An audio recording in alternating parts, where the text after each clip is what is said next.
Let me see. Are these the ones I want to wear? Try these. Just a moment.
All right. I guess we're live now. Very good. Hello, everyone. Welcome to Saturday Night Live. Sunday Night Live. And let me fix this one. Yeah, I touched the wrong thing like that, I'll be in trouble. I guess. Is that okay? That's okay. That's okay. That's okay. So that's TikTok. What is this thing here? Hold on 1 second, people.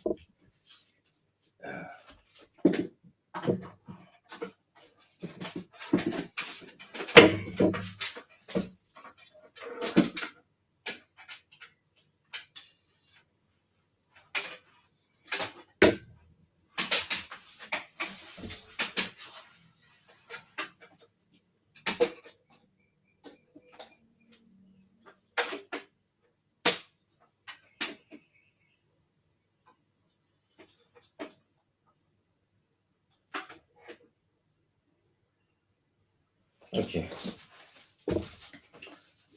You know, I guess watching this is kind of like watching me is kind of like the Three Stooges, right? It's like it always begins this way. I don't know what to say except wish it didn't. Anyway, what the heck is this? Come on, go away. Anyway, it's not going to go away. Whew. Weird. Here we are. So we've got some people coming aboard. Great. Okay. All right. So Sunday Night Live from Monday. Sawadi Kap Don Tukon. Sawadi Be Mai. Happy New Year to everyone. We talked a little bit last week about New Year's, and then I put out a little video on it. There's a short version, which is kind of like the only New Year's resolution you need to make, and then the other one is a longer version, which goes into what is time, what is calendar, what are calendars. Anyway, I thought it's interesting to me, so that's why I share it. I don't really know what's going on with this. There we go. I don't really want to follow anything right now. So anyway, let's do what we have to do. And one more thing.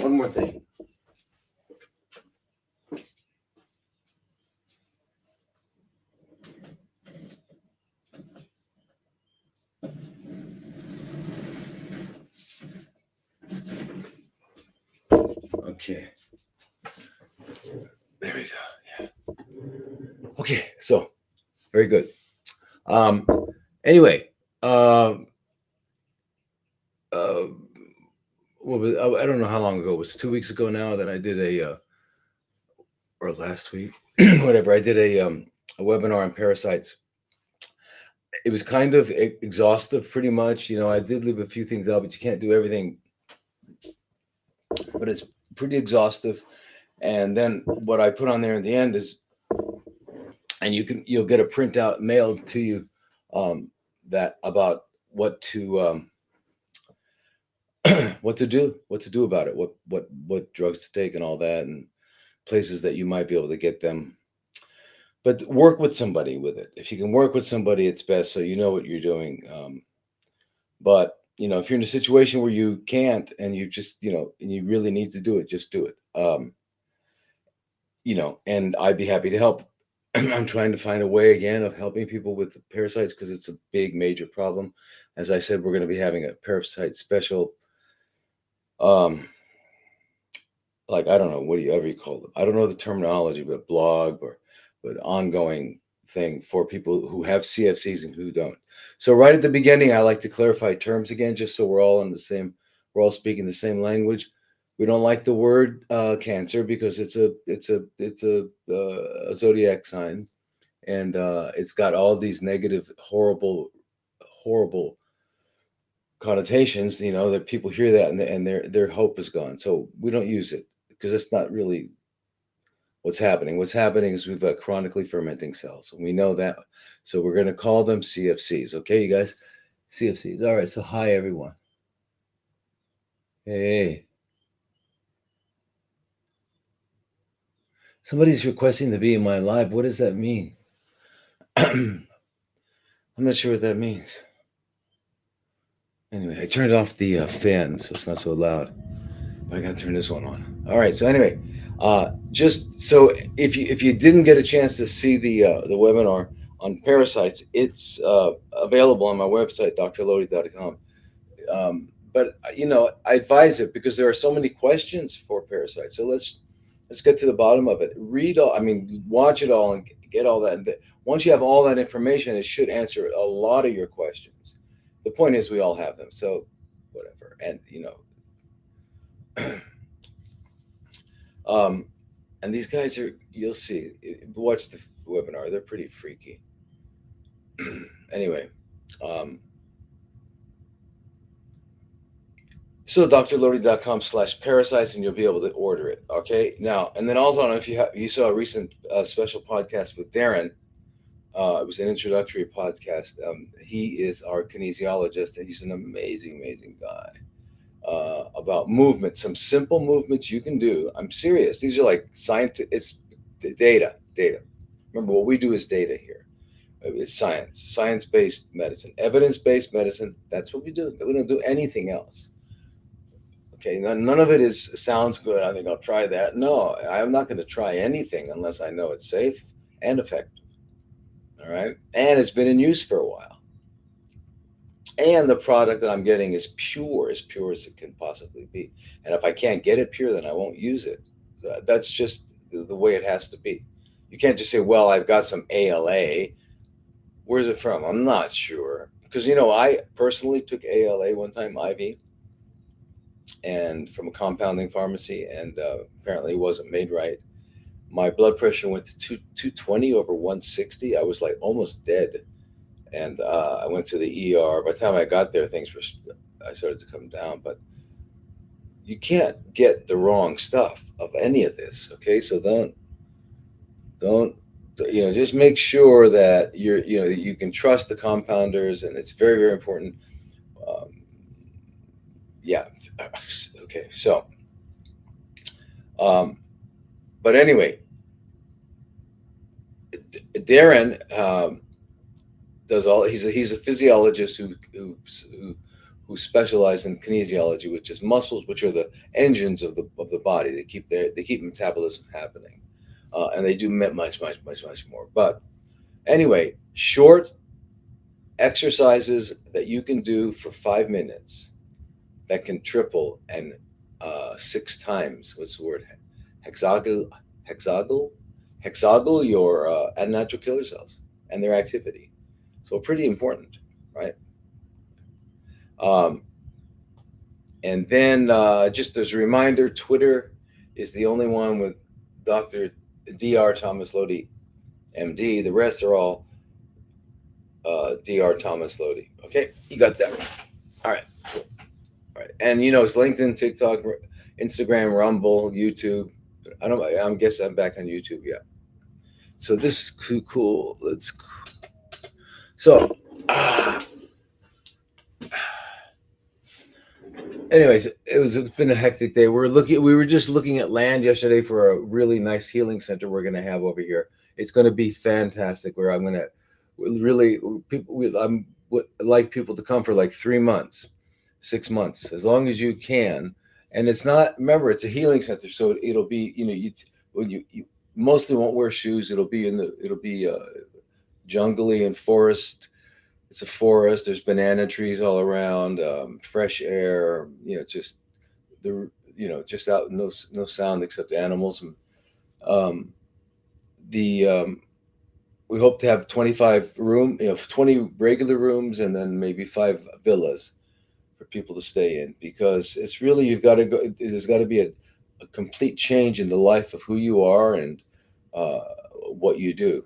Okay, because I've learned over the years that people can leave our center in Arizona, and they're really pumped, and they've learned everything, and I stay in touch with them for about a year, and then uh, because they've gotten back to their new environment, it didn't translate, and then bad I hear terrible things. So I've, I think this is the only way. It's the only way is to really do that. Now the one we'll be opening real soon in March is in Bangkok, and it's going to have I mean, in addition to the healing center, which is going to have every state of the art, uh, we'll have everything. But in addition to that, we'll have a yoga sala with a master Sanjeev, who will be teaching meditation and yoga, and we'll have um, and that'll be open to the public anyway. But we'll also have a raw restaurant, because we'll not only will the people that come as students will be, because you're not patients, you're students, right? We're all students of life, and you just happen to be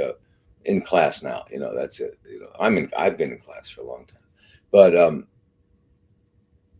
so there'll be a raw restaurant as well. But when I say raw food, people always say, "Oh my God, raw food! How disgusting!" No, no. I mean, at Oasis, we're making raw cheese, raw lasagna, raw uh, wraps, bread. I mean, it doesn't mean you're going to just be. You're not going to turn into Bugs Bunny. I promise you. Okay, your teeth aren't going to grow like this. You're not going to do that. You're going to be like a gorilla. Well, maybe shave a little bit, but not quite like a gorilla. Anyway, so but anyway, so that's it. So the first one's in Bangkok. Next one's here, and then I'm going to be coming to that country in a little while, couple weeks, and be there for a while, 6 weeks, I think. And so I'll be in Arizona, and be happy to. I'll still be doing this thing, of course. Happy to meet people if anybody wants to get together. Um, and That's all the announcement. Oh yeah, another big announcement. I think this is really, really important. Uh, when I talk about biological dentistry, because for example, I I've learned over the years that if we don't take care of the problems going on in the mouth, potential problems of the hidden infections and root canals and things like that, then whatever we do doesn't matter. That's how significant it is. That's how important it is. If we don't, it doesn't matter. All right, that's heavy. Um, so, and to help us all understand that, I'm having Dr. Emma Abramayan on a podcast. We're going to record it your Tuesday, and it'll probably be released a few days later. But we're going to give an introduction overall to biological dentistry. Then we're going to, and at that time, I think I'm going to ask her to give us at least a list of people she trusts in different states. So at least we'll have some, okay, variety. And then and what's the minimum you can do and all that. And um, I mean, oral hygiene and rectal hygiene are things that we really don't. We just look at them as chores. But rectal hygiene, doing an enema is like, you know, it's like flossing the other end. It's medical flossing. You have dental flossing and you have medical flossing. So, but she'll get into that, and then we're going to take in the future. We're going to after that, and we're going to do this pretty frequently, just like with Darren.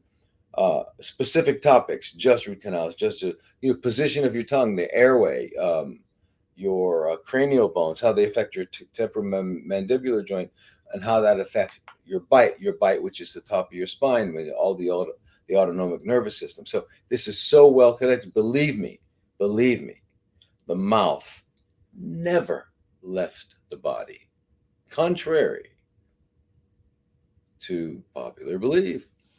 Um, anyway, so here's the one. Here's another question from.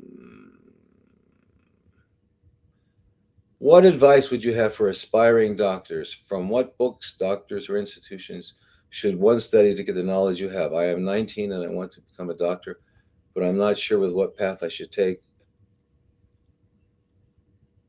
Okay. And this is David. Okay, David. Wow.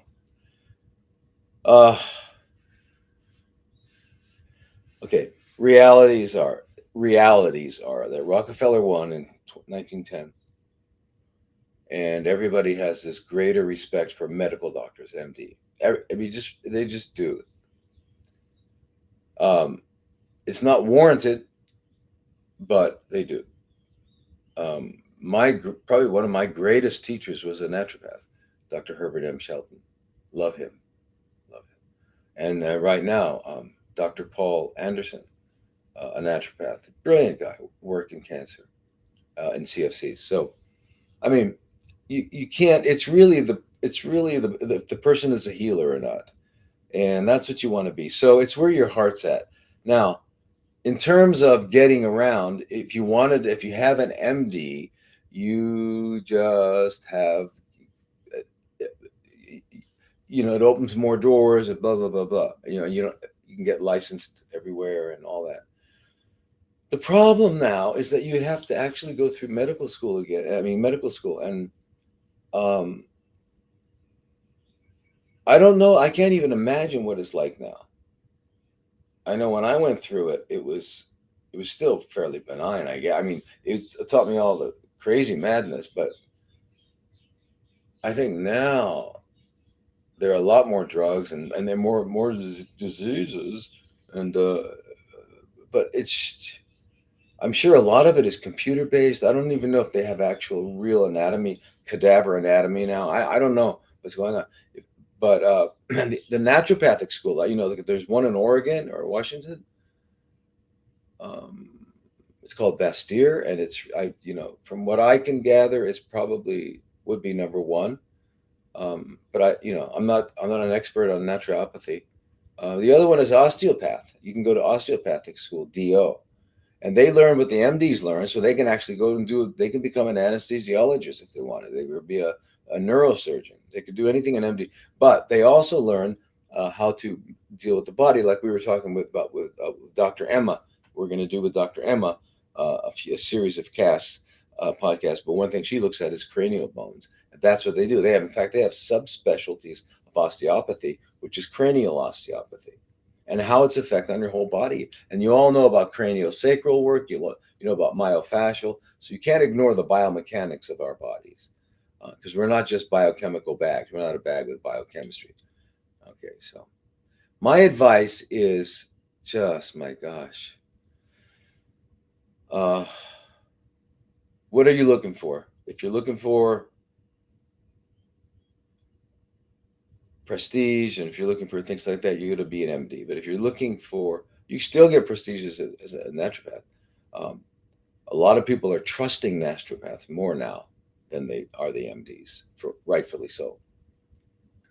So either an MD or an NMD, right? I would say, um, and then there's another route you can go where you can be a physician's assistant, and that's it's less schooling. They're still going to teach you nonsense, because that's all they know is nonsense. But it's not as long. You don't have to endure it as long. And I think the only challenges are you have to have a supervising physician. I think somehow. And in some states, that supervising physician just needs to be on record, and in other states it needs to be on premises, stuff like that. And then the third one is, or another one is nurse practitioner. But um, and I don't know many nurse practitioners. You know, there was a few nurses that worked with me who went on to become nurse practitioners, But if you went right just through nursing school and became a nurse practitioner, I'm afraid you'd only have a nursing perspective. So if you had a chance to, anyway. So and then there's chiropractors and um, traditional Chinese medicine and things like that. But either NMD or MD would probably be if you want to have the title doctor. But NMD, if a naturopath, you might not be able to do the everything except for in a couple states like Arizona and I think Hawaii and Nevada. You can do almost anything. You can, so it's very difficult. I would not if I to go through medical school during these days would be horrible. Plus, they're gonna want you to be genetically modified, and that's what that would be my greatest fear. So anyway, that's David. We could talk. Okay, so this is from Jason. This is an email question. We'll do just a few of these, then we'll drop it down to Facebook and Instagram. Okay, so my daughter has a neuroblastoma. Most of the tumor was removed during a debulking procedure. Not all of it was taken. Due to the location, it was near the aorta, which is down at your heart. And she is currently being monitored with 4 monthly MRIs to ensure her tumor is not growing. We are hoping it will go into remission. Can neuroblastoma be caused by parasitic infections or possibly passed down from mother? Would you recommend to what would you recommend to assist in the tumor reduction, eradication? Okay, well, yeah, a a neuroblastoma really, it's it's basically a a tumor of nerve cells, and usually the sympathetic nervous system. So the sympathetic ganglia. And I remember the autonomic nervous system has uh, two branches, a sympathetic and a parasympathetic. So a lot of it is sympathetic, right? Um, and so it's usually out. It's not in the brain actually. It's just, but it's on nerves. And like you were saying, this one in your situation is near the aorta. Okay, so um, but it's like the most common one that happens in childhood outside of the brain that's neurological, right? Yeah. So and and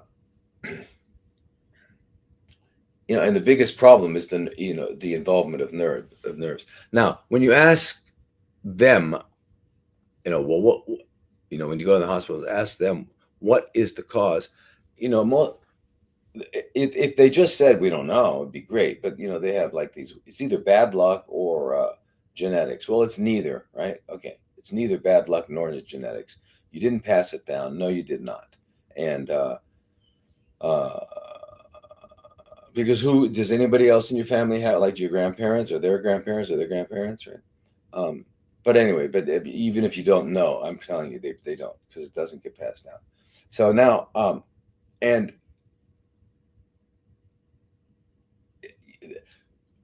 what they basically say is they don't know what the genes are leading to it because remember the conventional world still goes by the somatic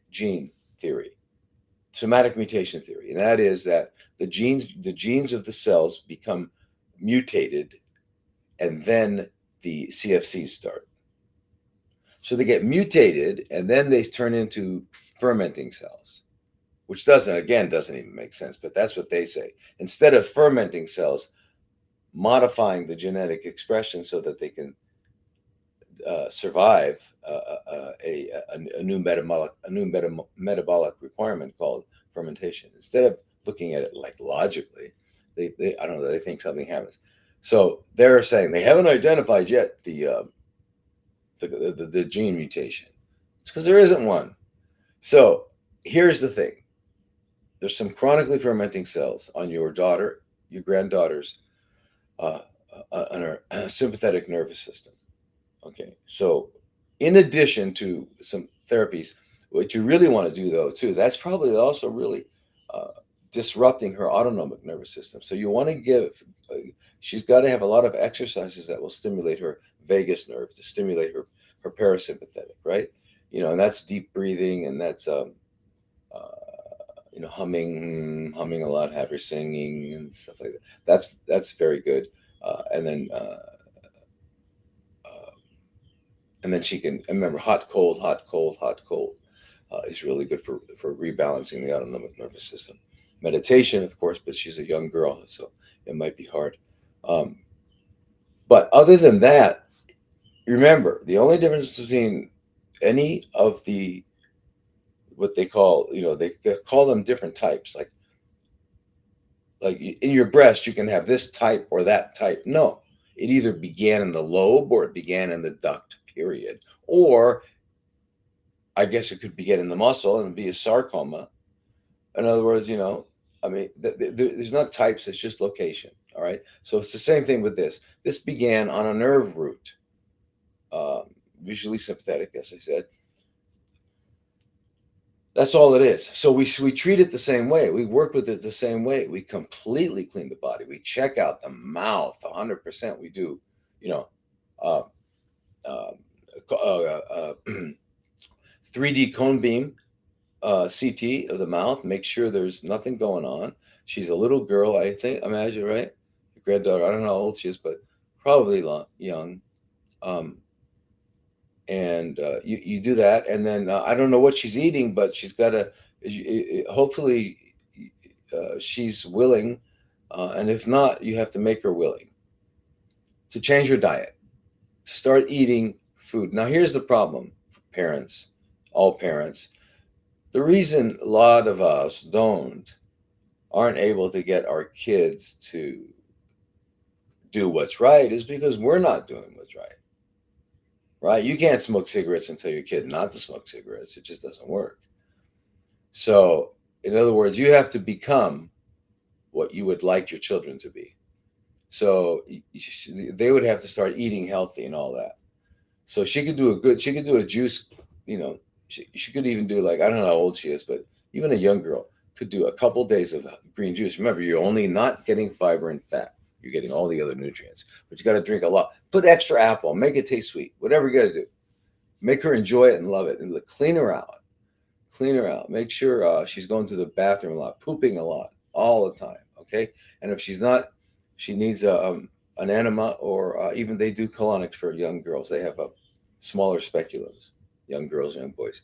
When they see she's being monitored with an MRI, that means they're just watching to see if it grows. Then what are they going to do?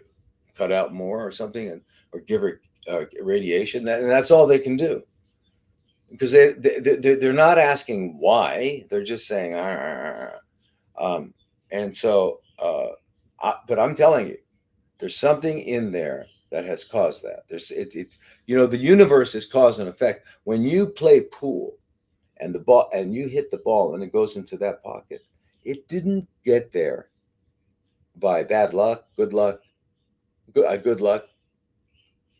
or something inherent in the ball. It got there because of the exact angle it was hit at. And this is cause and effect universe. All right. So we've got to, what we want to do is eliminate all possible causes, always. And once you've eliminated all possible causes, now you live a life that will not will not produce any more possible causes. You live a non-toxic life. And now in her case, she's going to probably need a lot of intravenous vitamin C, intravenous perhaps artesunate, maybe even some intravenous DMSO. I'd have to, look at her, but there's an ozone for sure. There's lots of ways of dealing with her. So I don't know how old she is or anything like that kind of stuff like that, but I know we can help her, especially right now. If she's in a place where it cannot be found anymore, then hallelujah. And don't you see? And the more you go to them, the more they're going to scare you.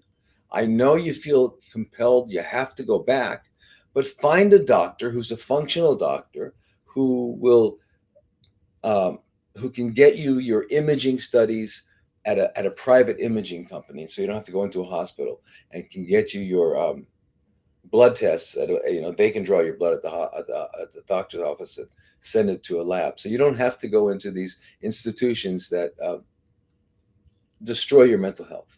You know? Yeah.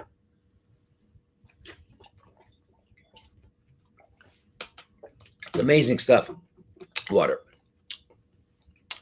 Okay, this is Rebecca. My 6-year-old daughter had an MRI because of a neck injury on a trampoline. Her neck was okay, it was not broken, but they found a 14 millimeter mass unrelated to the head injury. They saw a neurosurgeon, and he said he could not be sure what the mass was. He had his radiologist look over, said 50-50 on tumor or degenerative brain disorder. I am wanting alternative treatment, would love to detox her and get started on antiparasites and a Rife machine. And you're in Texas. All right. Rebecca. She's 6 years old. Yeah. A I'm trying to figure out what that could possibly mean. I'm not sure what he's talking about. A neurodegenerative mass. Anyway, I don't. I wonder what part of the brain it is and all that. If it was her neck, you mean near the brainstem? Excuse me. You mean near the brainstem or the back of the brain? Anyway, I'm not sure what you mean, but anyway, uh, yeah. Again, whatever it is, you know, brain. A lot of times, I don't know how many. I think a high percentage, extremely high percentage, are parasitic. And if you have cats, if you have you're near it, she can play outside. I don't know. I'm not sure what she's been exposed to, and I'm not sure what she eats, what you feed her, and all that. So we would have a lot to talk about, and I think it's worth your while because she's only 6 years old, and but she, absolutely detox, but it starts with her mouth. Make sure she goes to somebody really good, like Dr. Emma. I don't know where you are. You're in where again? Texas, yeah. I'm sure there's good guys in Texas. In fact, when Dr. Emma is on this week, but on Wednesday, I'm going to ask her that question for you guys. Like if she can give us one or two in each state that are really really good that she would go to. Make sure nothing's going on there, because that's okay. And then we can do an antiparasitic cleanse. And of course, it's much lower doses when you're that young, much lower doses, right? Okay. And then, of course, juice cleansing, she can do a couple, 2 days, 3 days max. Uh, and then you got to feed her just because, she's a little kid and that's what they need to do. They need to eat. And you've got to learn how to make healthy food taste good. That's the trick. Okay, because if it doesn't taste good, you're going to hate it and not like it, and that's going to suppress your immune system. So it's not good for you if you don't like it. Okay, all right. So, Rebecca, all I can say is, if you can get, I don't know. I have no idea what they're possibly talking about with the degenerative brain disorder. So I'd like to hear from you. I'd like to hear from you. Send me another email or something, or we can have a consult.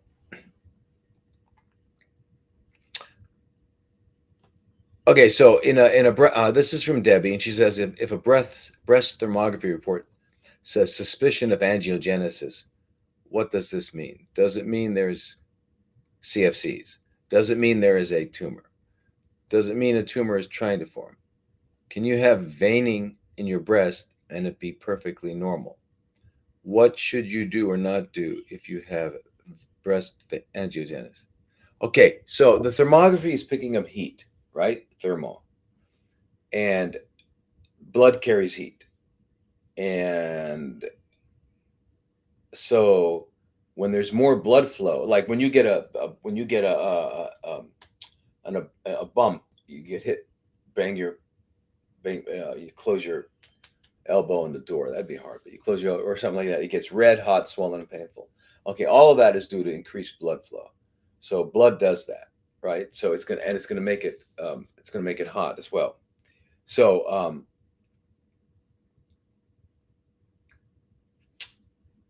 so when a tumor is growing, in order for it to grow even 1 millimeter, it needs to develop new blood vessels. And angio means blood vessel, genesis is to begin, right? So the beginning of new blood vessels. And what stimulates that? Well, wound, all the factors that make up a wound, like low oxygen and yeah, basically low oxygen stimulates a whole group of biochemical reactions coming from hypoxia, low oxygen, inducible factor 1 alpha. And then that stimulates all sorts of things, tissue proliferation, etc. So the assumption is if I see more heat, I'm going to assume since there's no really other reason, there must be increased blood flow. Why is there increased blood flow there? There's either inflammation, right? Or a tumor or CFCs are starting to grow. So that's what I'd say. So when they say that, that's how I would interpret that. And so what should you do? You should do what you should already have been doing, Debbie. And that is living a life where this couldn't happen. Sure, unless you no, I'm sorry. You know what? I shouldn't say that to anybody anymore because we live in such a weird world. I mean, we're exposed. We have no idea what we're exposed to. Now, we were driving around yesterday carrying this meter that picking up EMF signals. I mean, one place it would be 50, and then in the car, and then 2 minutes later it would be 5, and then it'd be 100, and it was like wow. So anyway, it's crazy. So we're being exposed to all sorts of things, right? But anyway, here's what you'd like to do, Debbie. Um, do a good thing. It always comes back to the same thing. You've got to get a good biological test. You've got to make sure you have nothing going on. Your breast meridians or anywhere in your mouth. Um, Parasite cleanse, uh, juice cleanse, colonics, lymphatic therapies, and get your hormones balanced. Are your periods regular? Um, you and have someone who knows what they're doing check your hormones. Right? It's best to check them on somewhere between the 19th and 23rd day of your cycle, just because that'll show us if you ovulated and how much progesterone you can produce and all that stuff. Because one of the things that cysts and other kinds of abnormalities can come from in the breast and the ovaries and things like that is when the net amount of estrogen versus progesterone in the body is estrogen dominant, right? And so that's one of the ways of looking at it. So you want to get those balance. Young women, usually need, well, I mean, almost never estrogen, but maybe sometimes progesterone. Yeah. So, but I'm not sure. I would do all that. Make sure you're going to bed early. How are your relationships in life? You have any relationships that are extremely toxic? Which breast is it? Is it your left breast? So you might look at some of the relationships you have with your mom or your children. And if it's your right breast, maybe it's your dad or your husband or your job. It could be, it has an effect in that way. Okay. This is Carol. When there is a breast cancer recurrence and you have a suspicious lymph node in armpit, what do you do? My armpit is so swollen, full of fluid. I've been talking to Andy. I'm pretty sure I'm coming to Arizona. I don't want standard of scare. I want it gone. I had phase 2 diap flap on 12/8/23, and they found CFCs on fat necrosis that was removed. So no clean margins. Wow. Yeah. All right. So, okay. All right. Yeah. So you've done enough. You've got, you had surgery. Yeah. And well, I'm glad you're going to be going. I hope you do go. And what we would do is the same thing I'm telling you to do. And that is, uh, And by the way, the suspicious lump in your lymph node, lymph suspicious lump in your armpit lymph node. Uh, Forget the word suspicious. What else could it be? It's definitely that. It's definitely coming from the CFC because that's where the lymph drains and it's doing its job. That's okay. That's fine. You get a good lymphatic therapist to keep things moving so you get cells going, things going in and out. Remember, if your body is flowing and moving, your lymphatics and all that, they say, like, especially if you had several lymph nodes removed, they'll say, no, no, don't get a lymphatic. Don't do those sorts of things. It's dangerous. That's like so ridiculous. Uh, you're walking in the forest. You're definitely going to bend over and drink out of a fresh, fast moving stream, right? Because the water's fresh and clean. But if you get that a half an hour later, you find that it's now slowed down and it's like a pond. You're not going to drink out of it. So anything that slows down and gets stagnant starts to get pretty funky, and that's not what we're. So you got to keep that flowing, keep your bowels flowing, keep all that going. Okay, but your armpit is so swollen, full of fluid. So it sounds like that. And I don't know what else is going on there too. That you really need an electrolymphatic therapist. You've got to find uh, someone who is a certified lymphatic therapist. They're not easy to find. They've had really extensive training in the lymphatic system. I mean, more so than doctors, more so than nurses. Okay, so uh, and they use this electrolymphatic. Plus, they use manual, and they usually use a lot of things. But it'll end with it'll. The last thing they'll do will be the electrolymphatic, and it's these glass tubes that are filled with noble gases. Noble gases are gases that have all electrons in all their outer cells, set outer shells, so they don't interact. They don't have a reaction. So, because like if an electron is missing, I mean, if an atom is missing an electron, it's going to go on and grab one. But these are completely satisfied. Argon, krypton, neon. What else? I don't know. But those are all the noble gases. Anyway, doing that there, going just over the skin, just pulls them along. And we've had women with breast tumors, literally this big, be half the size after one treatment, and that was because it was mostly congestion, right? And so you do this daily, and they can feel where you're blocked up. So you've got something going on there. I would definitely start with that, do the cleanse and all that sort of thing. Okay, now.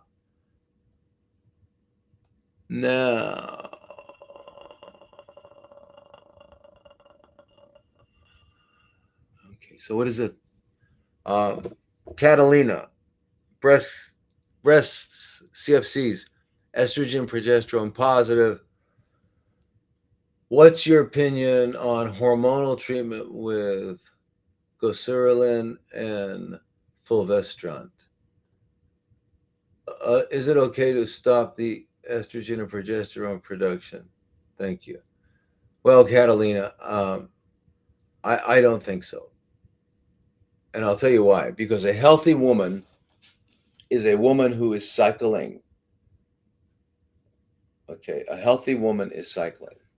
And if you are a premenopausal woman, that means your body right now is. I, this is a strange way to look at human beings, but I mean, because we think we're special, we really do. But basically, if you looked at our body, you would think, well, wow, wait a minute. There's a 30-foot tube, starts at the lips and ends at the anus. And then right in the same area, there's a place that there's a bunch of organs for sexual reproduction. And that's it. And then I guess the heart keeps it all moving, the kidneys keep it clean, the liver.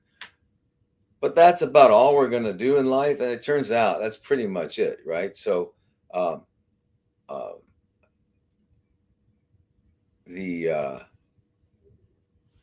where was it?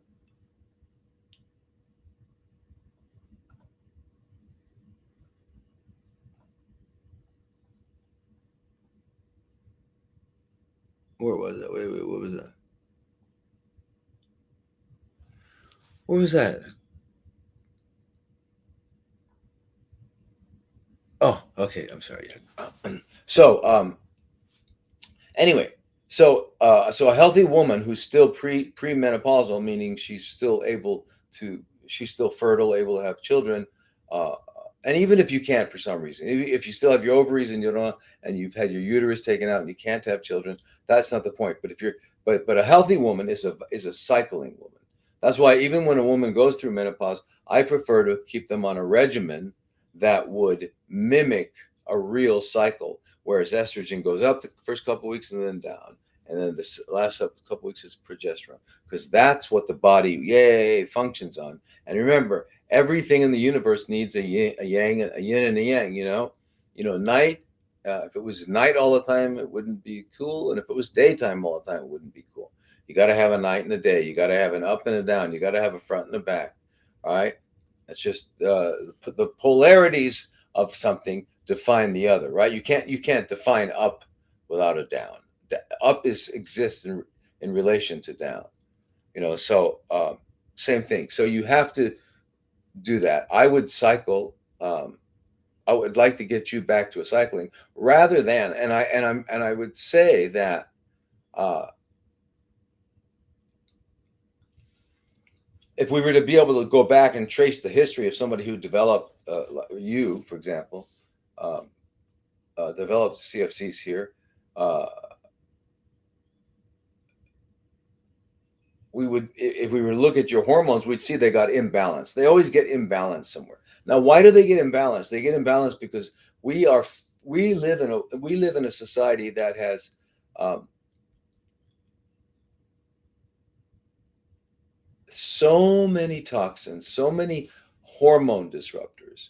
I mean, and if you look at hormones, you'll see there are certain um, parts through hormone metabolism where you've got a kind of a central hormone or a parent hormone which can go this way, this way, this way, this way. One of them is DHEA,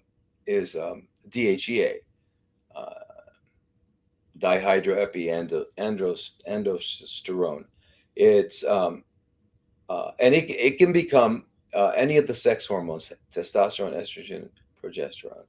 Well, I've been, over the last 10 years, about I I've only found maybe two people, maybe, who had healthy levels that were not supplementing. So our hormones are being disrupted big time. I mean, everywhere. When you get it, if you get a paper cup with coffee in it from Starbucks or anywhere, and that cup's not soaking wet, something's keeping it in. That's called plastic, which has got BPA. I mean, uh, a can. Oh, I'm going to get a can of soda. It's lined with BPA. Uh, the receipt that comes off of the credit card that curls BPA. It's everywhere. So bisphenol A, and when you do tests on people, you find we've got what we have in us is crazy. So they're all hormone disruptors. So we have a problem with our hormones, real big problem with our hormones. Not to mention the fact that recently there was I don't know, something happened, some event happened. It's an event you might all have like heard of or something. We had to do something with I don't know. Can't mention any names, but people wound up getting like injections, and then after these injections, strange things started to happen. Yeah, and one of them happens to be infertility. Uh, Another one happens to be a really high risk of uh, spontaneous abortion, spontaneous miscarriage, a lot of things like that. I was reading one of there was an autopsy where they were looking at the testicles and there were no spermatozoa. There were just these little spike proteins in there. So I don't know what happened. How did that happen? Um, so what do I think of glycerin and fulvestrant? Well, um,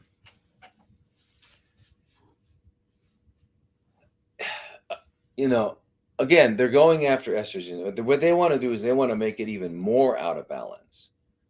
They because their assumption here is that estrogen is the cause, and it's not the cause because um,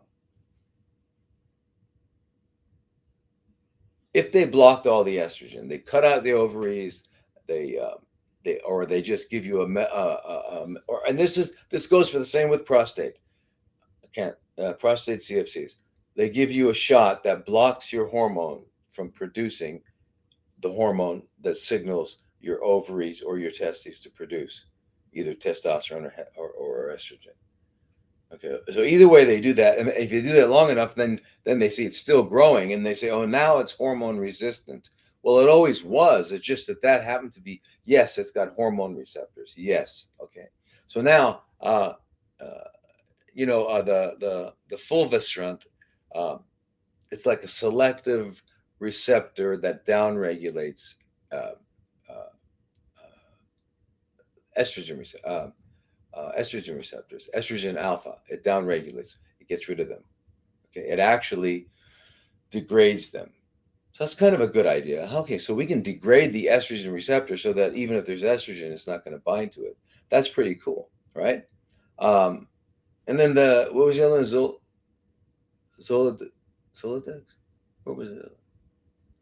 Oh, Goserelin, yeah, which is Zoladex.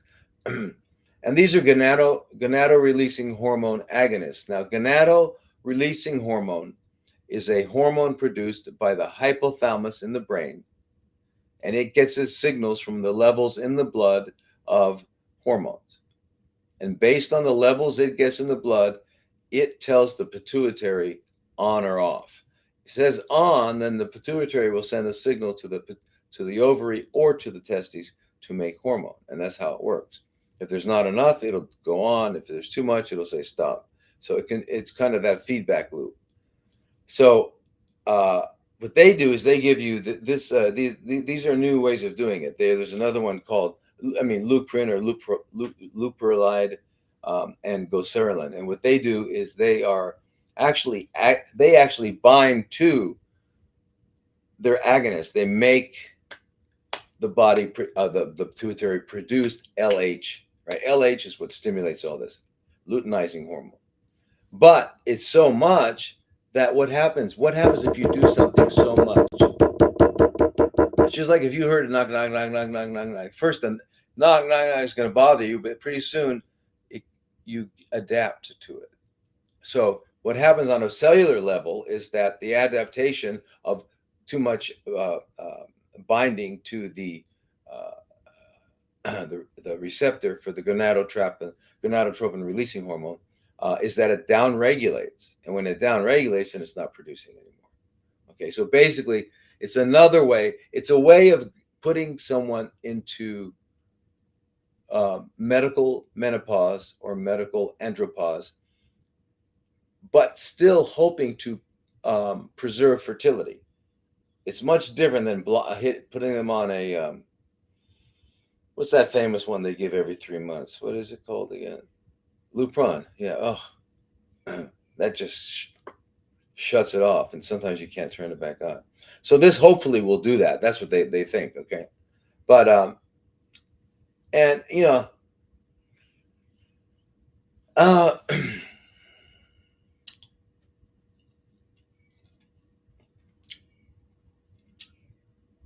again, they're going to give you all kinds of side effects. You're going to wind up being menopausal, and menopause. Remember, menopause and andropause only have the obvious things. For a woman, your period stops. Okay, you know that. Then your libido goes down. You know that.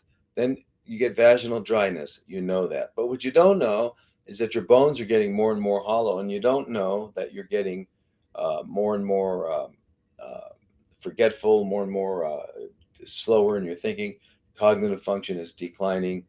What you don't realize is that you're at a higher risk for having a heart problems, heart attack, um, and other things, and vascular endothelial dysfunction. A lot of terrible, terrible things.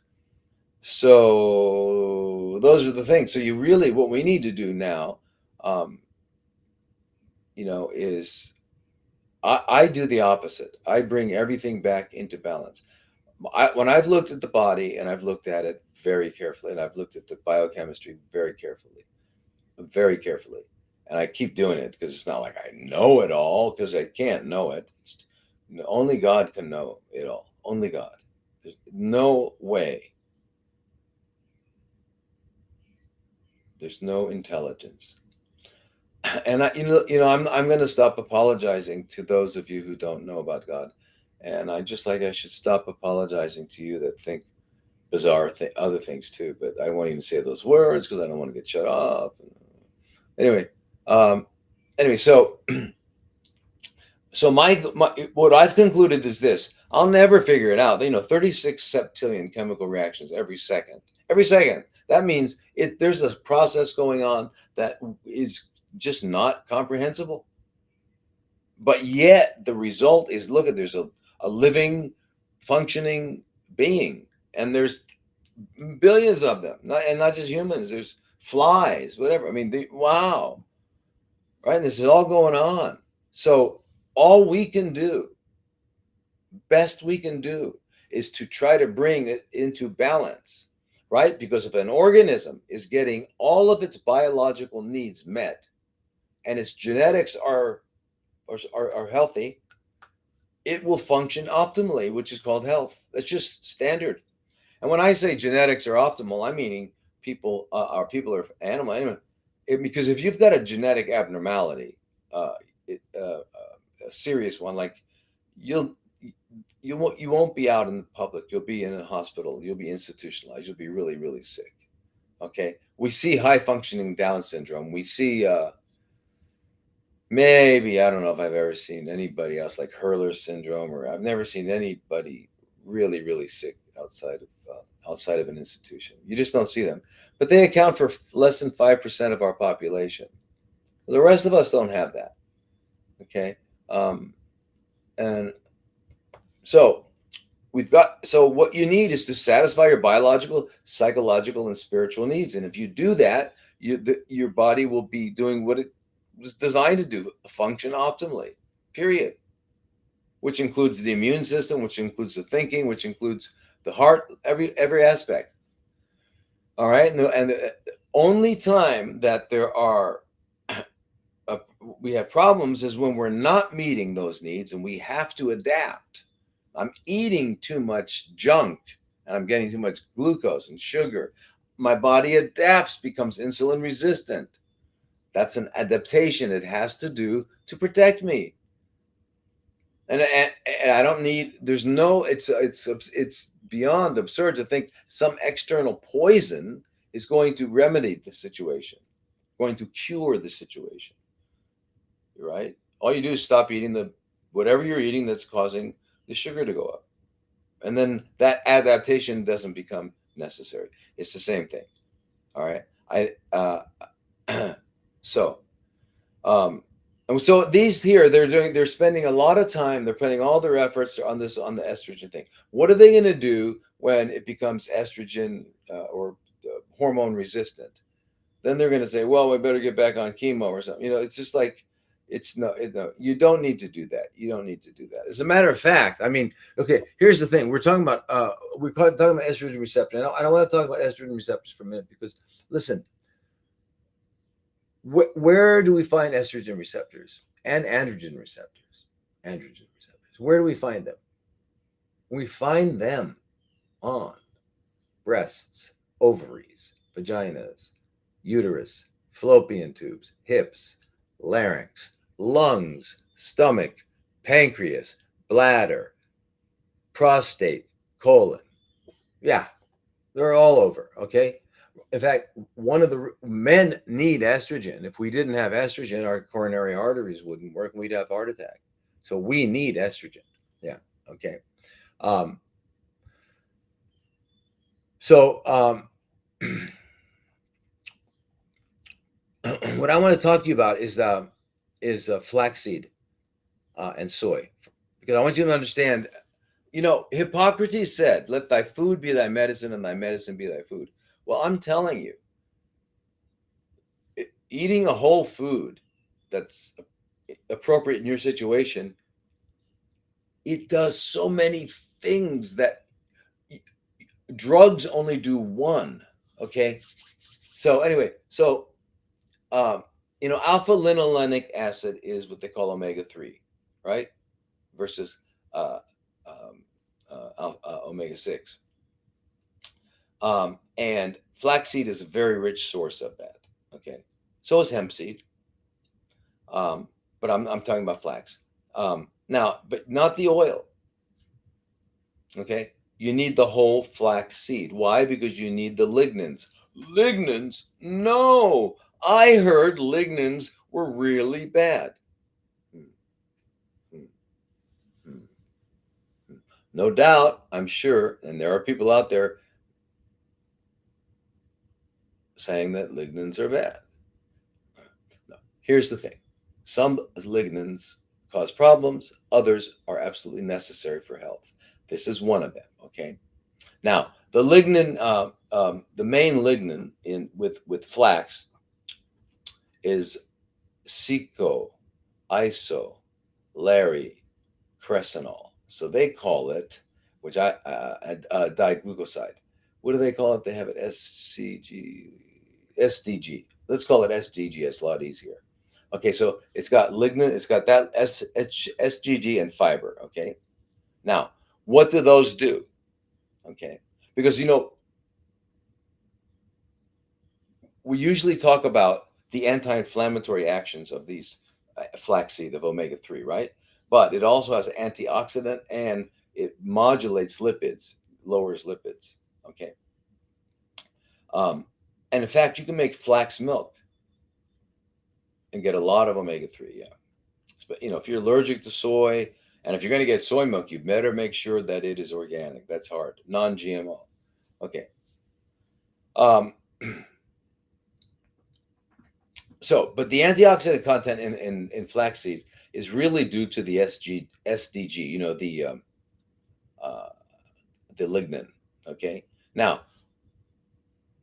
how does that lignin work? What do you mean? Well, the lignin, what happens is it's in our gut, and then it's our bacteria in our gut that break it down because they have an enzyme called glucosidase.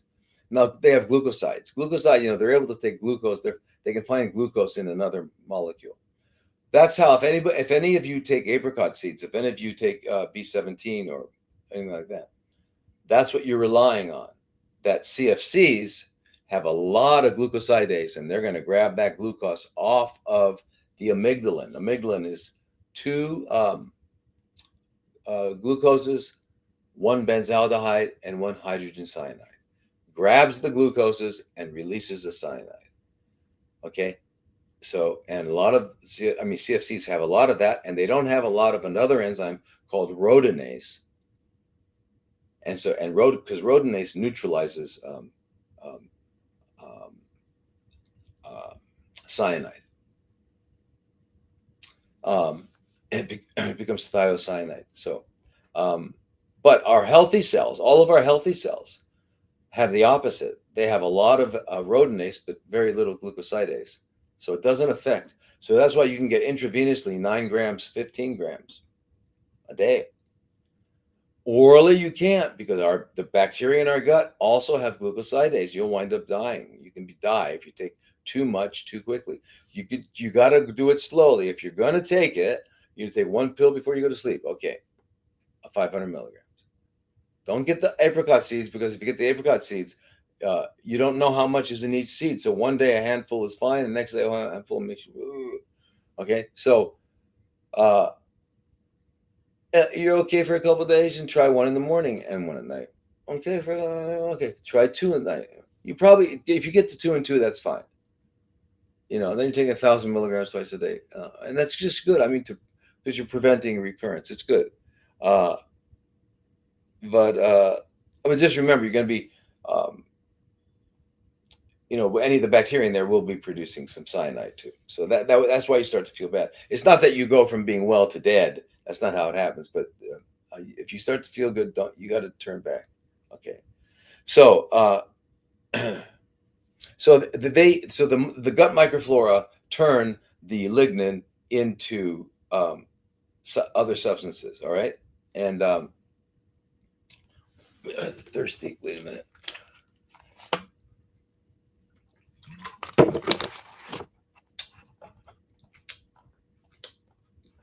Um,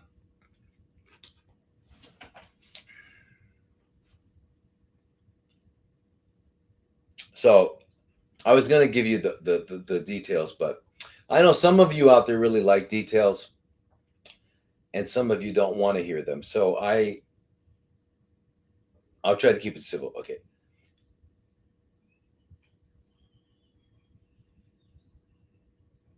The metabolic processes that this lignin goes through winds up becoming dehydroxyenterodiol. Okay. And it also becomes an enterolactone at the end. Okay. Those are the active. That's what we need. And what do they do? Mind boggling. Mind boggling. Okay. They found out that lignin, they a lot of tests, they gave these lignins from flax seeds um, to a large cohort of people, forget how many, um, um, and it reduced breast CFC mortality from 33 up to 70%. And it reduced all cause mortality by 40 to 50%. And the doses we're talking about is 50 milligrams. So remember, the SDG itself, the lignin itself, does not enter the bloodstream. It gets metabolized first by the bacteria, and then it gets absorbed in. And what gets absorbed are the enterolactone or the enterodiol. Okay, what do? They bind to estrogen receptors and they alter cell growth. That's what they do. That's how they work. That's what we're talking about. That's what we're talking about. So what I like about flax, specifically flaxseed. So what do I say about flaxseed? My recommendation: 2 tablespoons minimum, maybe 3. Grind it. You got to grind them. You got to grind them. Grind them get a little coffee grinder dedicated to your flax, um, and put it in a nut milk. Any kind of nut milk, and then do whatever else you want. That's the main reason. So a smoothie, for me, a smoothie is a vehicle to carry fats. We got to get healthy fats because we need 60 to 70% of our diet to be fat. Not because we're being ketogenic, because that's not ketogenic. We're doing that because we want to build healthy cell membranes so that we can increase our cellular voltage so that we can heal. So,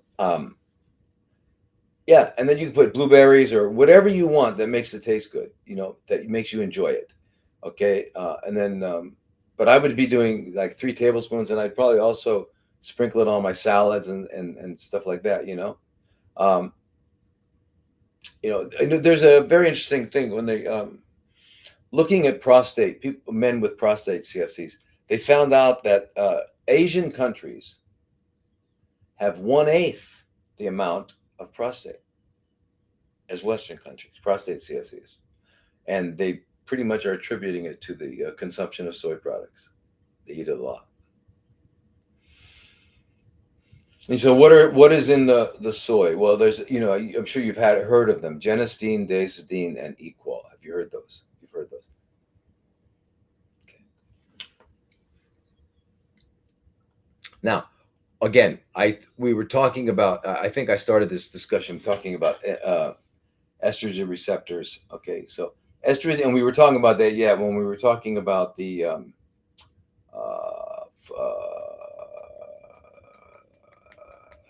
goserelin and the fulvestrant. Yeah. Um, when we're talking about estrogen receptors, we're talking about alpha and beta. Okay, alpha make things grow, beta makes things shrink. This is true. I'm just not making it up. It's just true. Turns out to be true. Okay, so yeah, and it's not only soy. I mean, black beans, lentils, lima beans, mung beans. They um, all have these isoflavones, but none in the amount that you would need for health in term for the effect we're talking about as soybeans. They have the most. They have relevant amounts of isoflavones. Okay. So, but now you've eaten them. What's the how we know we're going to get them into where they need to go? Well, it depends on your age. Uh, it depends on the food matrix. In other words, what else are you eating? Is it get um, and uh, what are your what is your gut biome made of? Yeah, a lot of things. Are you taking medications? If you're on an opiate and your gut's being slowed down, what's going on, right?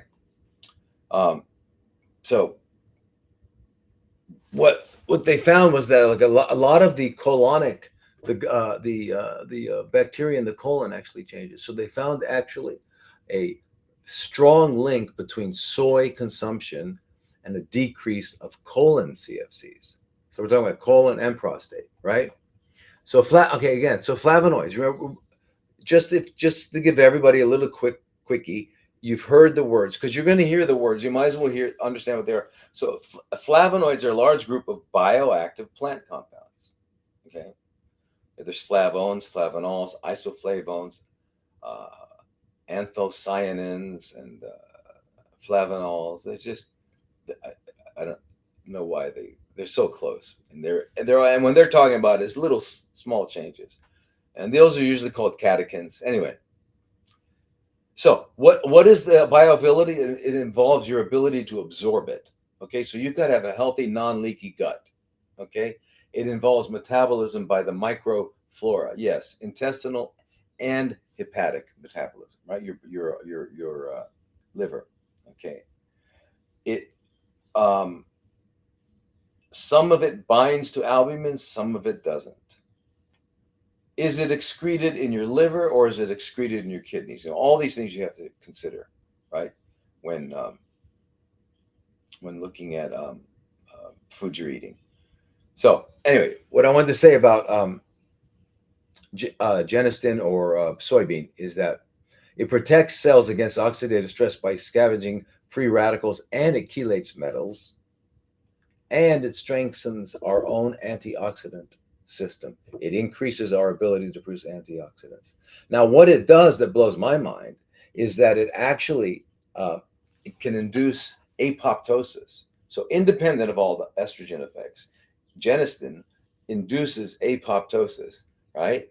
And it activates the uh, caspase, which is caspase 3, which is part of the um, apoptosis cascade in T lymphoma.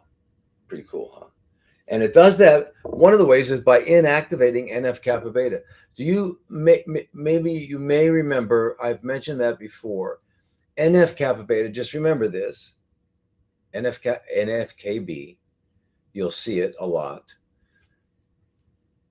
It is probably the central molecule of inflammation, right? So you got all these inflammatory things going on. Remember, chronic degenerative conditions are chronic inflammation.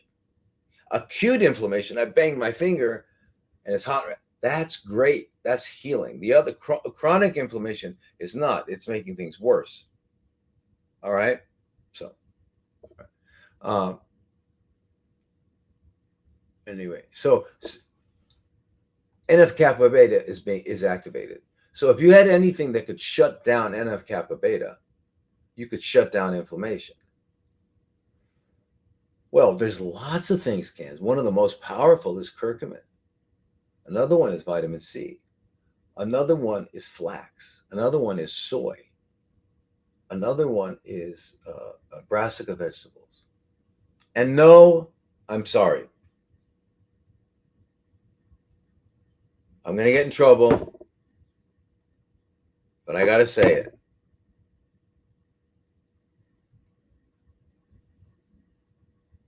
It's not inhibited by eating dead mussels. I'm sorry.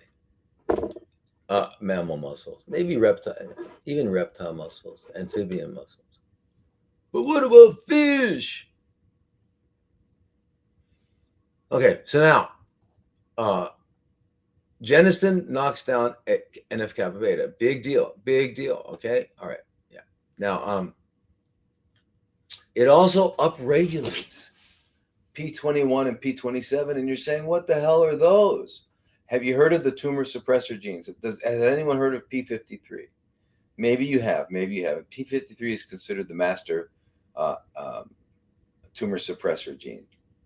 Tumor suppressor gene just means that it's a gene that controls lots of proteins that go out that watch over cells as they're dividing. And when a cell's dividing, there's going to be, mistakes. It's not mistakes, yeah, mistakes. And so they're there to fix them. They repair them, right? And so they, so the BRCA gene, the BRCA1, BRCA2, is one of those enzymes for repair is messed up in one chromosome. Okay. Anyway, but what I'm saying is that Genistin actually uh, upregulates P21 and P27, which are um, uh, tumor suppressor genes. And in another study, they found that Genistin also upregulates P53, which is the big one. And that's why, on one more reason, please, everyone keep in mind, these are not mutations. Because if they were mutations, you couldn't upregulate them, right? You don't upregulate Down syndrome to not Down syndrome, right? You can become a higher functioning Down syndrome, but you're still going to have Down syndrome. Okay, but you can actually upregulate and bring your P21, P27 back to normal, your PTN and your P53, all these tumor suppressor from this, yeah. And so you know what else does it? Bresca. Okay.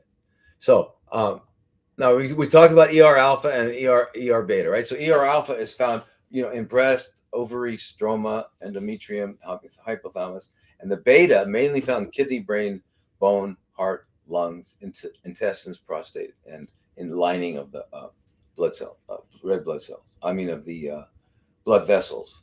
Okay, that's mainly. However, you also find ER beta where you find ER alpha. So when a woman is ER positive, that means her alpha is positive, but she still has beta. So what do we want to do? We want to we want to get a lot of agonists that means it binds to the beta and push that really hard because that'll shrink the tumor. The beautiful thing about the agonists that we use from soy and flax is that not only do they bind to the beta, which we want, and this is prostate, this is colon, okay? They bind to the beta, which shrinks things down. They also bind to the alpha, but lightly. And they don't do much. Their little bit of effect is way overshadowed by their major effect on the beta. Why is that cool? Because now estradiol and estrone, which are the major contributors of estrogen-driven CFCs, can't bind there. So they're blocking it, kind of like, what's they call it again? Tamoxifen. Yeah, that's right, tamoxifen, right? It's a blocker. Well, here you got a blocker, right? That's also stimulating the beta receptor, right? Okay. Now, and one of the reasons I think we see, and we know it's really good with prostate. So, and it affects the androgen receptors, which is why, which is, if you can block expression of androgen receptors, right? That includes PSA, right? So PSA goes down, and that's what they usually measure for prostate CFCs, right? Now,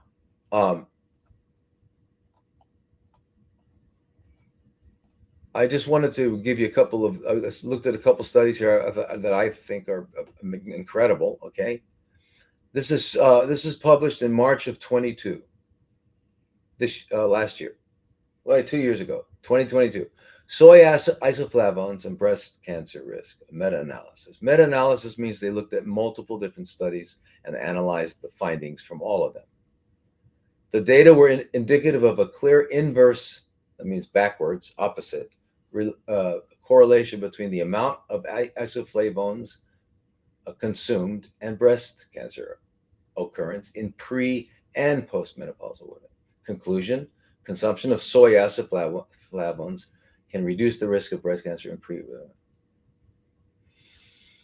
All right, so now there was another thing regarding colon that I thought was very interesting, because we always think of estrogen receptors with colon, but what we found was that they were using the phytoestrogens, and they were comparing them with NSAIDs. NSAIDs are drugs like ibuprofen, aspirin, uh, which is Advil, Nuprin, or yeah, anyway, those are called NSAIDs, non-steroidal anti-inflammatory drugs. Because we all know that, we remember hearing about the COX-2 inhibitors and all that, It all comes from aspirin, yeah. Um, but and ibuprofen. So so that works. That helps with colorectal CFCs, but so does uh, flax, yeah, and soy. They both. So you don't need to take those drugs, right? You don't need to take them. That's good. And what was the risk increased by? The risk was increased by, let me see how I read this. A recent meta-analysis substantiates that the risk of colon cancer was increased with patterns characterized by high intake of red and processed meat. Plant foods contain a wide variety of anti-cancer phytochemicals with many potential bioactivities that may reduce cancers. What else is soybeans do? Is they've got a trypsin inhibitor, so that, and you don't know what that is, but it's really important. So what are we talking about? We're talking about tofu. We're talking about tempeh. We're talking about natto. We're talking about edamame. We're talking about miso soup. Yeah. Okay.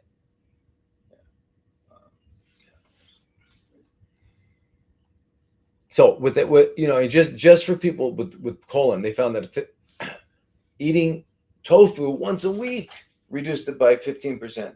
Imagine eating a day, right? And you've got estrogen receptor beta expression on the colon, just like you do the breast and just like you do the prostate. Okay, so these are all really, really, really important things. Okay, I don't want to get too hung up. I'm already hung up on. What time is it, you guys? Good, good, good.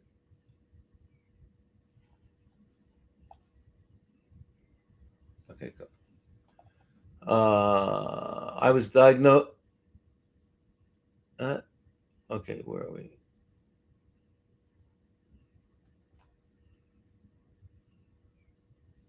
So I think you guys got that. Let's go on to the new.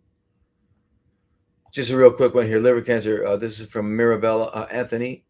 Sorry to bother you, but at this point I have nothing to lose. Yesterday, my little brother, who's 31, was just diagnosed with stage 4 liver cancer. He's having chemo. He might have a year or a few months without. Huh? They said possibly weeks. Is there anything we can do to save him? Anthony, 31-year-old, diagnosed with stage 4 liver. Now, I think what you mean is, usually people use the word when they say they have liver cancer, what they mean is that it started somewhere else and went to the liver, right? So it started in the colon, went to the liver, started in the lungs and went to the liver. Or did it begin in the liver? They're different things. One's, but anyway, so they're giving him the time that they're telling him he's going to live.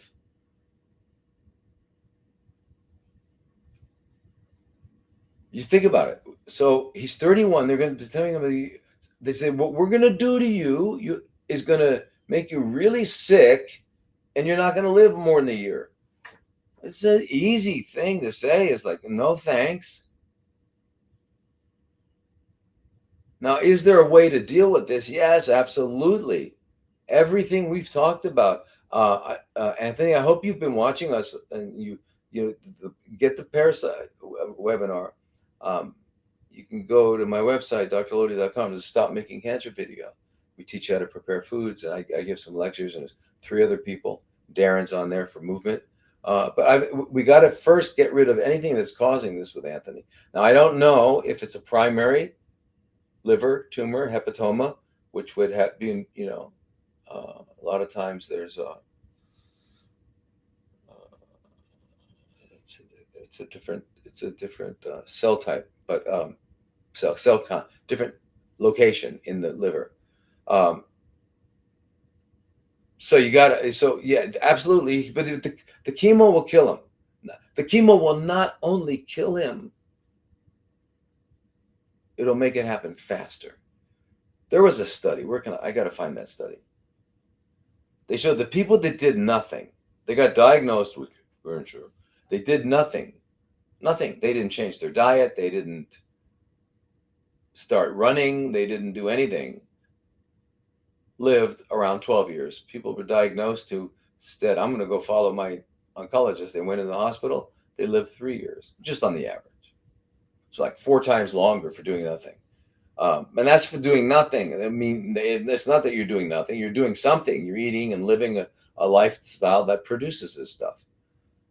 Because, there's this really odd thing. It's called health.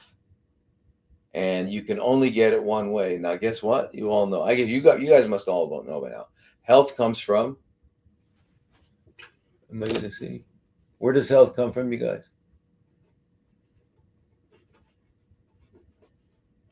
Oh wait, can I see what you're writing on this one? Yeah, let me see what you guys are writing. There we go.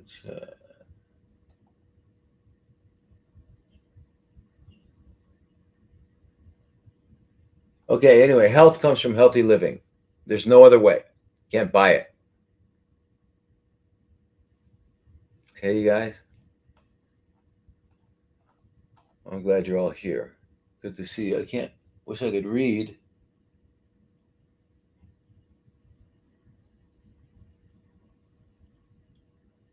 Ah, okay. So anyway, that was the question, and and then the other question that comes up quite often is was right here. Who was that? So about your brother, we've got to figure. You got to get him out of there. They're gonna kill him. They already told you we're gonna kill him. They told you they're gonna. He's got what? Maybe 2 months. They don't know how quickly they're gonna kill him. So just get him out. Don't get him to someone who said, "I'll try not to kill him." My God, at least. Uh, but you don't poison. So imagine, listen, just think of the logic here. Just forget what we're talking about. We're not talking about CFCs. We're talking about life in general, right? So I come up to a guy who's really a healthy young guy, right? Works out, or girl, and I give them this IV of a drug, and they get really sick, and their hair falls out, and they go. Ugh. So I think, you know what? It made them sick. So I'll bet if someone has CFCs, it's going to make them feel better. Do you realize that's how we think?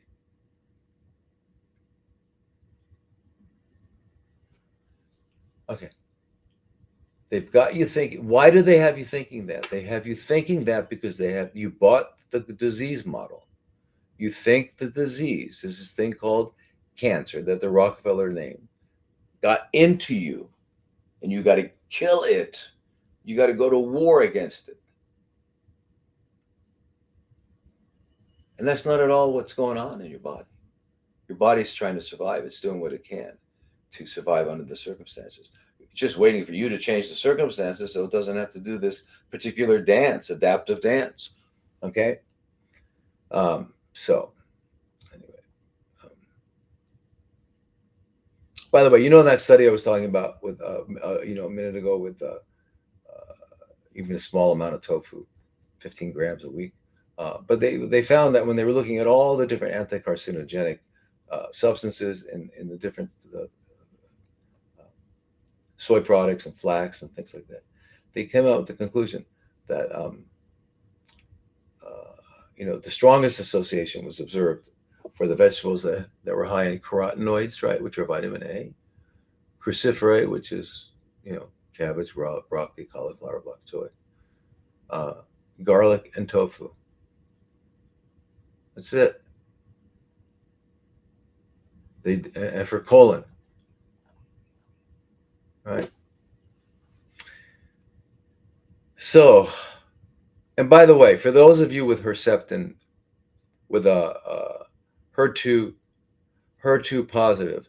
Don't think about their game. Yes, if you take Herceptin, it's a relatively benign. It still causes toxicity, but you're just putting a lid on things because there are places in our genes need to be turned on to grow, for things to grow.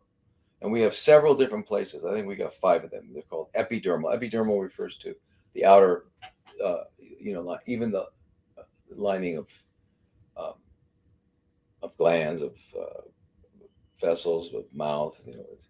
It's all called epidermal. It comes from the same um, embryonic origin, and that's why those are called carcinomas when they become um, chronically fermenting. Um, anyway, they all have things that get stimulated to regulate growth. They're called epidermal growth factors 1, 2, 3, 4, and 5. So they came up with HER2, which is epidermal growth factor 2. So there's HER1, HER2. Why did they come up with HER? Because they have a drug called Herceptin. What is BRCA? You know what BRCA stands for? Breast cancer. There's no BRCA gene. It's not.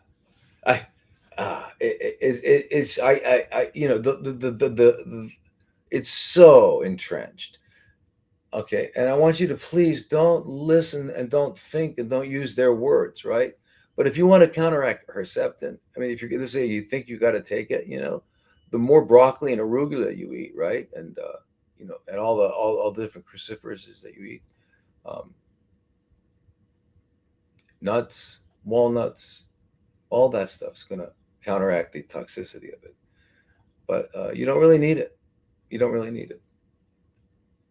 You don't need it. You need to just get. We need to get to the cause of what's going on and forget the drugs. Oh, okay. Let's get to somebody's.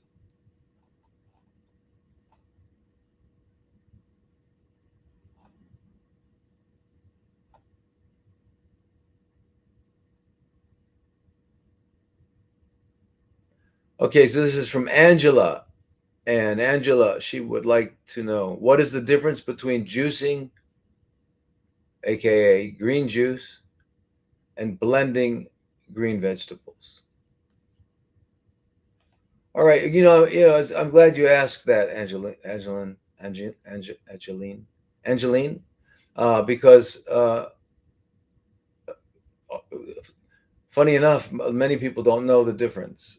Okay, when you blend it, you're blending it the whole thing together, so you still have all of the fiber, all the fibers in there, and so it's heavy. You can't eat too much. You can't drink too much. You'll get full.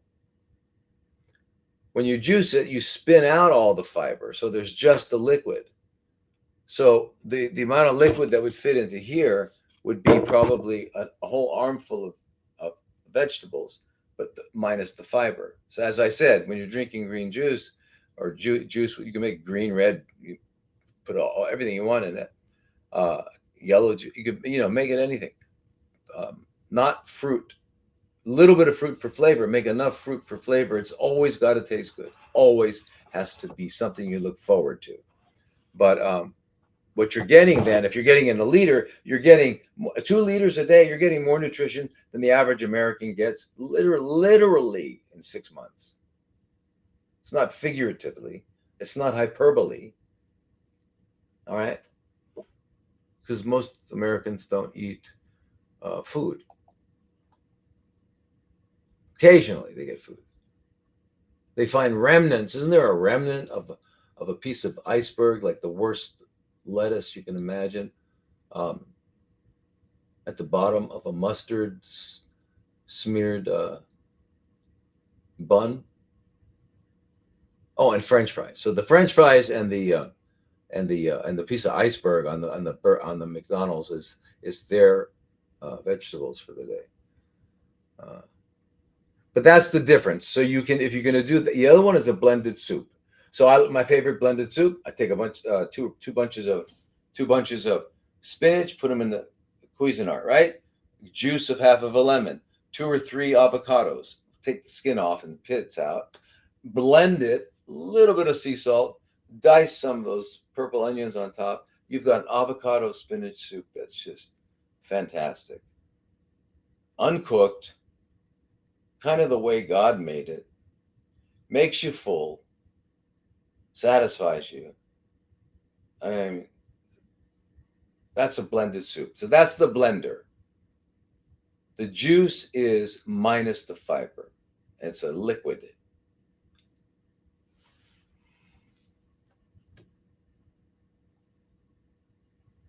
Okay, Patricia is saying, can mild hyperbaric oxygen up to 1.3 ATAs help to prevent and treat CFCs? Can ozone help and get rid of parasites? Yes, yes, yes. Up to 1.3. I mean, not really. I mean, preventative and being healthy, just keeping you healthy. The 1.3 would be good, but for CFCs, you've got to go up to 2.2. If you have if you have CFCs, you got to get your atmospheres up to 2.2. Ozone absolutely is helpful with parasites, but you're not, again, you're going to just get the ozone is going to, none of the ozone deliverers, whether they're EBO or 10 pass or MAH or whatever. By the way, anybody out there ever get, they call them major autohemo, right? MAH, right? Y'all heard that, right? Okay. I wish I could have feedback from you guys. All right. Well, anyway, did anyone ever get uh, minor autohemo?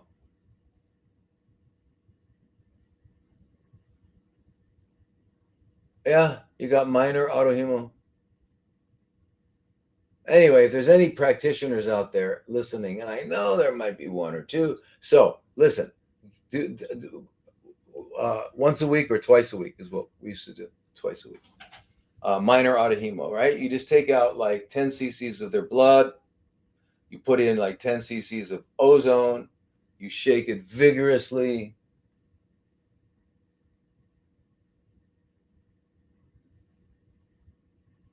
Oh, these things are too good. Uh,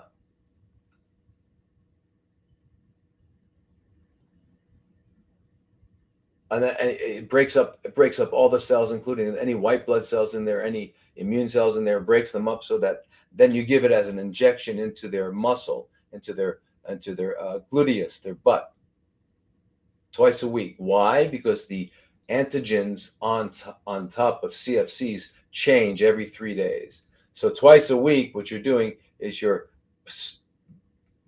blending up with the ozone, oxidizing, fragmenting the CFCs. So all sorts of the sides of it that were never exposed before are now exposed, and they're not protected. So when you give yourself that shot, when the nurse gives you that shot, the immune system shows up, identifies it, and it's kind of an immune enhancer. You do it twice a week. I'm sure it's good for not only for people with CFCs. I just wanted to give you something really interesting.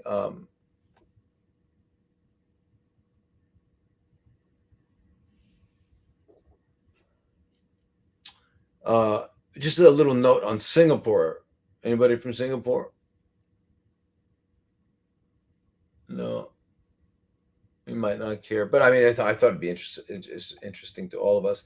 Did you know that Singapore had very low uh, cases and deaths in 2020 due to the strict lockdowns because they're good at that, but it had one of the highest excess mortality rates.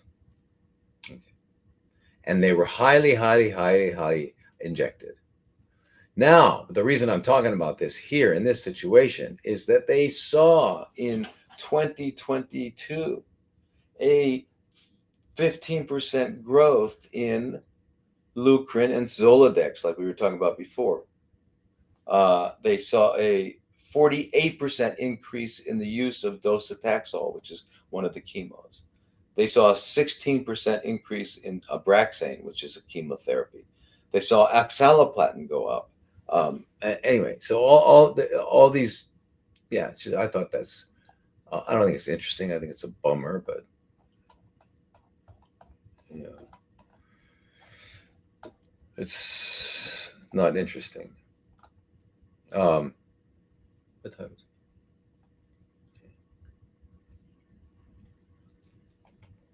Jennifer, are there connections between parasites and UTIs? Having prolonged burning with no bacteria detected. There is a connection. It's and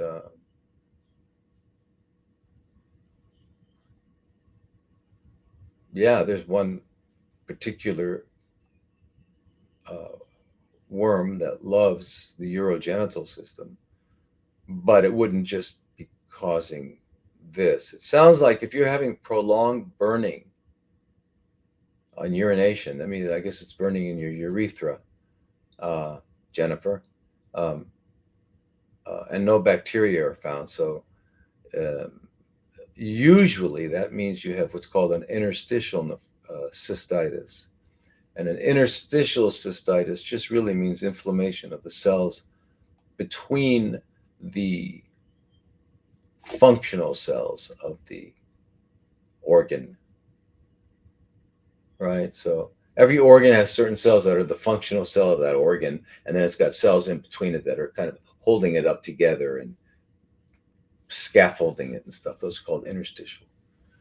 So you get inflammation in there, and that's really hard. One of the ways that it's treated is with uh, going into the urethra and using DMSO liquid.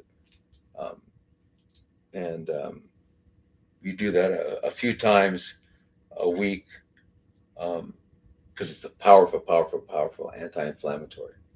DMSO. Um, but that really it sounds like interstitial cystitis. But then again, uh, I don't know. I mean, I'm sure you have, um, parasites as well. So I would anybody I would whoever everyone should do a parasite cleanse. Which is a minimum of six cycles of 3 on 1 off, 3 on 1 off.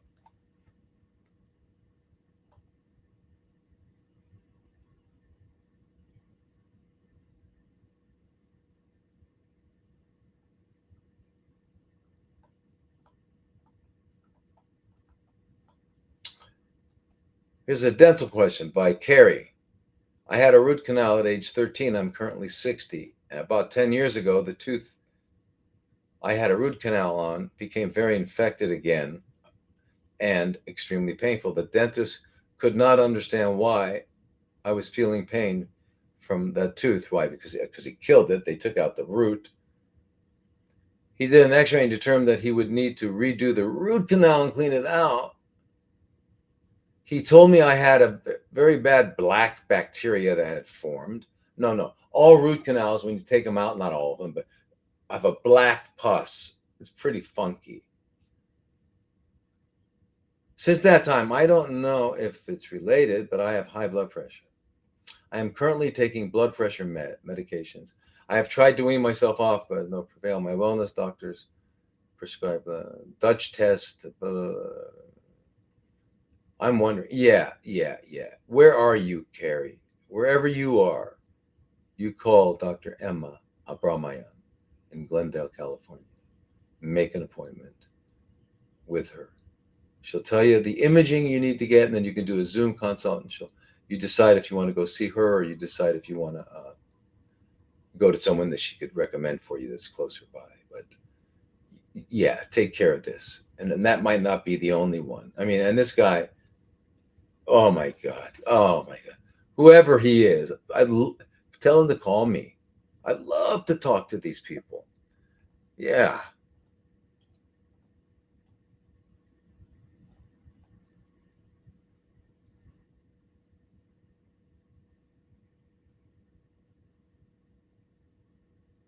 Oh, this is Demi. I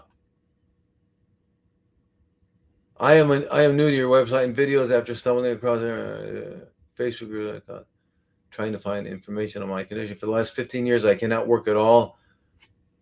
I cannot work at all other than walking and even and even then there cannot be an incline in my heart rate, an incline, or my heart rate will increase very quickly. I cannot. I can now just be sitting and my heart rate will increase to 140. It is scary. I'm losing all my muscle. I can produce plaque at an extremely fast rate. So I have my teeth cleaned every 3 months. I'm not able to retain information. You're about 50, you're going to be going into menopause. Okay. Again, and you want to know really, is this parasites? And the answer is probably a part of it, a good part of it, or at least a part of it. But you've got to check everything else. And this is serious enough that you need to go to the best people and get it done. Because I'm sorry to say, most practitioners don't know what they're doing. They don't know what they're doing. And furthermore, they don't care that they don't know what they're doing. I mean, is there another way to say that? Like, I don't know. But anyway, they don't care. So,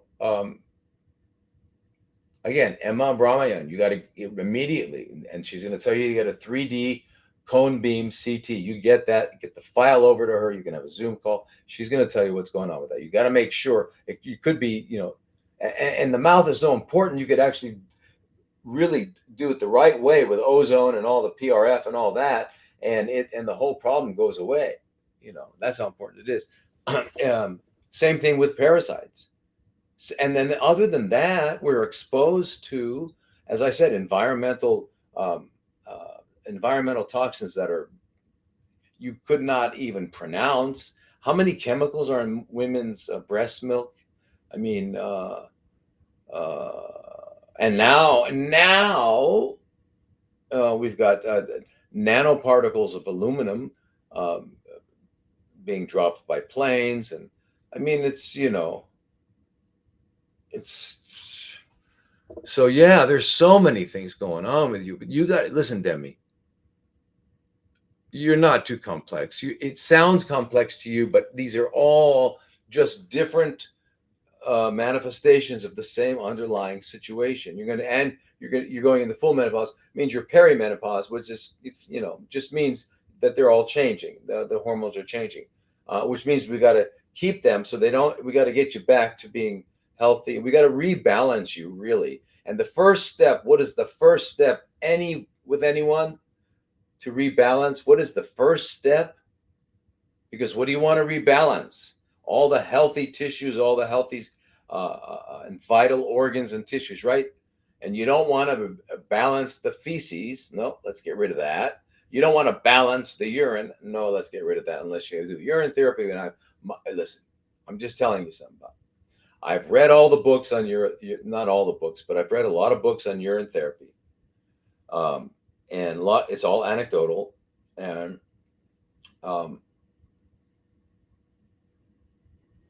sounds fantastic, but I'm not going to do it. I have this I have this understanding of nature and of God. I think that's a little bit different than someone who might think it's okay. I can't tell you why it's not, except that because I know there's a lot of stuff in there that we could really help us, but I just don't think that God or nature, if you're not smart enough to know about God, then you think nature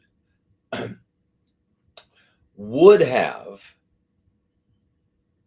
produced a set of kidneys that would get rid of and eliminate things that we actually need. I can't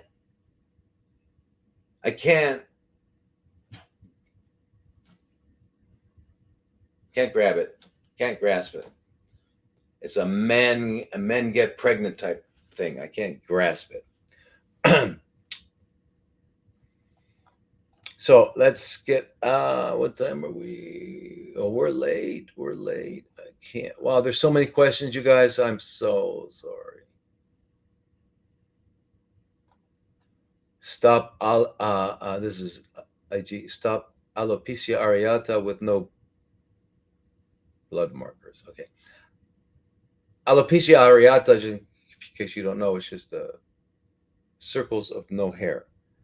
When I was conventional, before I saw the light, um, we would just get steroids and we would inject in right into that area of the scalp. It worked. Why did it work? Because there was some inflammatory process going on there. So obviously, what's going on is you've got a underlying chronic inflammation, and what changes all of that? Again, you got to get rid of all sources, all the cleansing that we've been talking about, right? Get rid of all the sources, yeah. And probably a lot of stress. Alopecia areata is often re, there's stress involved. Yeah. Do you have to prepare for a 3-day water fast? Week before, just fruits and greens. It's going to make it easier if you. It depends on what kind of diet you're eating. You don't have to, but you could. Yeah, doing a green juice a fast feast for a few days before would be good. Like a week of juice, week of water, and then a week of juice would be amazing. Do you know anything about valley fever? Yes. Coccidiomycosis? Yes. Um,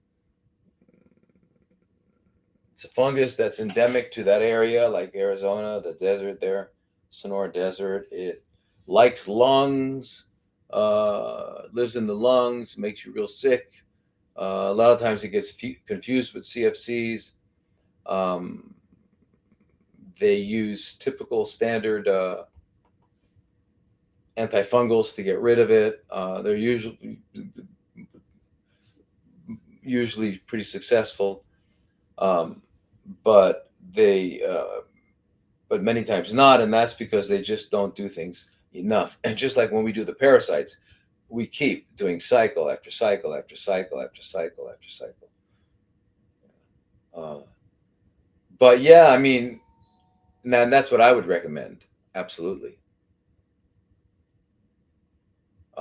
You need to get and so I don't know where you have it, what's going on, and all that sort of thing.